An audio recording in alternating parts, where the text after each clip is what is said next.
নমস্কার বন্ধুরা, আশা করতেছি সকলেই ভালো আছেন। আমি মনীষা কিচেন বিডি থেকে মনীষা বলতেছি। চিকেনের তো অনেক রেসিপি আপনাদের সাথে শেয়ার করেছি, তাই আজকে ভাবলাম একটু নতুনভাবে ট্রাই করি। তাই আজকে আপনাদের সাথে শেয়ার করব নতুনভাবে চিকেনের এই রেসিপিটা। এই রেসিপিটি এইভাবে ট্রাই করে দেখতে পারেন, খেতে অনেক মজাদার হয়। তাই আপনারা বাসায় ট্রাই করে দেখতে পারেন। রেসিপিটি ভালো লেগে থাকলে চ্যানেলটিকে সাবস্ক্রাইব করে দিবেন, একটা লাইক করবেন, পাশে থাকা বেল আইকনটি প্রেস করে দিবেন নিত্য নতুন ভিডিও পেতে। আজকে আমার রান্নার জন্য এগুলোই লাগবে, একেবারেই ঘরোয়া মশলা দিয়ে আজকের এই রান্নাটি। এখানে আমি মুরগি নিয়ে নিয়েছি 500 গ্রামের মতো, আলু নিয়ে নিয়েছি, দুটো গোটা রসুন, এখানে কিছু গোটা গরম মশলা, আদা বাটা, রসুন বাটা, লবণ, হলুদ গুঁড়ো, মরিচ গুঁড়ো, রেডিমিক্স মুরগির মাংসের মশলা, জিরে গুঁড়ো, আর এখানে 1 কাপ পেঁয়াজ কুচি। চলুন আপনাদেরকে রেসিপিটি দেখিয়ে দিই। আজকে আমি মাংসটি দমিয়ে রান্না করব, এই জন্য এখানে একটা প্যান নিয়ে নিয়েছি। প্যানের মধ্যে দিয়ে দিব পেঁয়াজ কুচি, রসুন বাটা, আদা বাটা। এখানে আমি 1 চামচ রসুন বাটা, 1 চামচ আদা বাটা দিয়ে দিলাম। এখানে দুটো তেজপাতা দিয়ে দিব, 3 টুকরো দারুচিনি, 2টা সাদা এলাচ, 1টা কালো এলাচ, আর 4টে লবঙ্গ দিয়ে দিব। এবারে এখানে আমি 1.5 চামচ হলুদ গুঁড়ো, 1.5 চামচ লবণ, 1/2 চামচ জিরে গুঁড়ো, এখানে 1 চামচ রেডিমিক্স মুরগির মাংসের মশলা, আর এখানে 1.5 চামচ মরিচ দিয়ে দিব। এবারে দিয়ে দিব রান্নার তেল। আপনারা চাইলে সরিষার তেল দিয়ে এই রান্নাটি করতে পারেন। এখানে আমি রান্নার তেল 1/2 কাপের একটু বেশি দিয়ে দিয়েছি। এবারে মশলাগুলোকে হাত দিয়ে মেখে নিব। এই মশলা মাখানোর প্রক্রিয়াটা আপনারা হাত দিয়ে করারও চেষ্টা করবেন, এতে ম্যারিনেট করাটা ভালো হয়।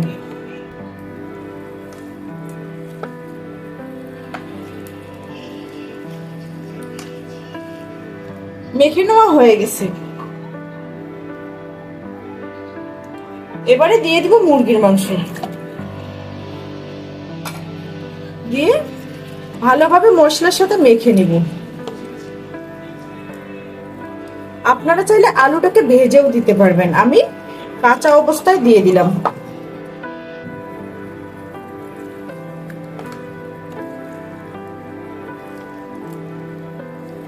এভাবে ম্যারিনেট করে 30 মিনিটের জন্য ঢেকে রেখে দিব। আধা ঘন্টা হয়ে গেছে।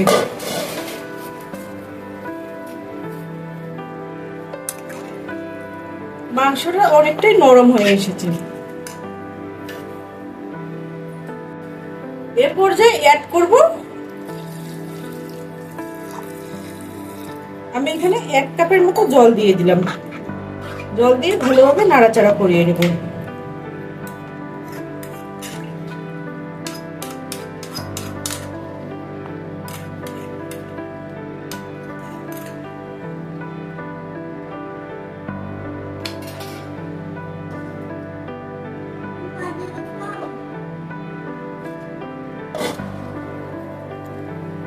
এবারে কয়েক টুকরো টমেটো দিয়ে দিব। এবার ঢাকনাটা উল্টিয়ে নিব। সাইডে এরকম করে লাগিয়ে দিব। এটা কিন্তু আপনাদেরকে করতেই হবে। এই ময়দাটা না দিলে মুরগিটা দমিয়ে রান্না করা যাবে না।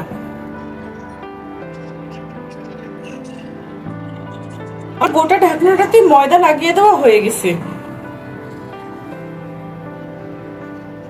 এবারে ভালোভাবে ঢাকনাটা বসিয়ে দিব।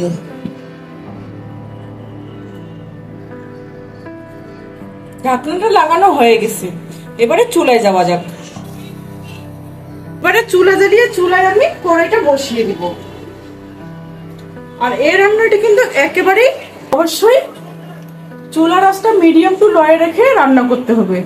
আপনি যদি এই রান্নাটি হাই হিটে করতে চান তাহলে কড়াইয়ে লেগে যেতে পারে, কারণ এই রান্নাটি কোনোভাবেই নাড়ানো যাবে না। এইভাবেই রান্না করে নেব প্রায় 20 থেকে 25 মিনিটের মতো, চুলার আঁচটা মিডিয়াম টু লোয়ে রেখে। রান্নার সময় যে ঢাকনার মধ্যে একটা ফুটে থাকে, এটা লবঙ্গ দিয়ে আমি বন্ধ করে দিয়েছি। আর এভাবে কড়াইয়ের মধ্যে নেড়ে দেব যেন তলায় লেগে না যায়। মাঝে মধ্যে এরকম করে নেড়ে দিতে হবে। এভাবে এরকম করে নেড়ে দিব। শেষ পর্যায়ে কিন্তু চুলা আঁচটা লয়ে রাখতে হবে।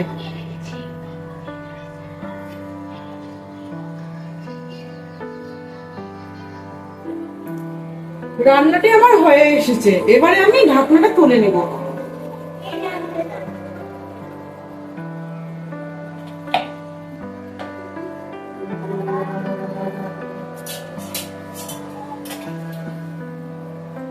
এবারে নেড়ে দিব। দেখেন রান্নার কালারটা কত সুন্দর এসেছে।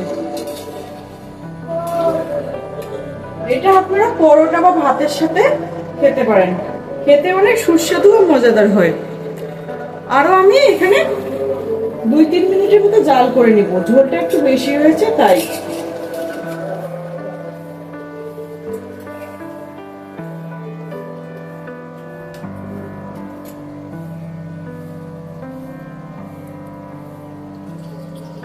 রান্নাটি হয়ে গেছে। রান্না হয়ে গেল আমার আলু মুরগির মাংসের দমিয়ে দম দিয়ে রান্না করা। আর এই রান্নাটি অবশ্যই চেষ্টা করবেন বাসায় ট্রাই করতে। বাসা খেয়ে সবাই প্রশংসা করবে।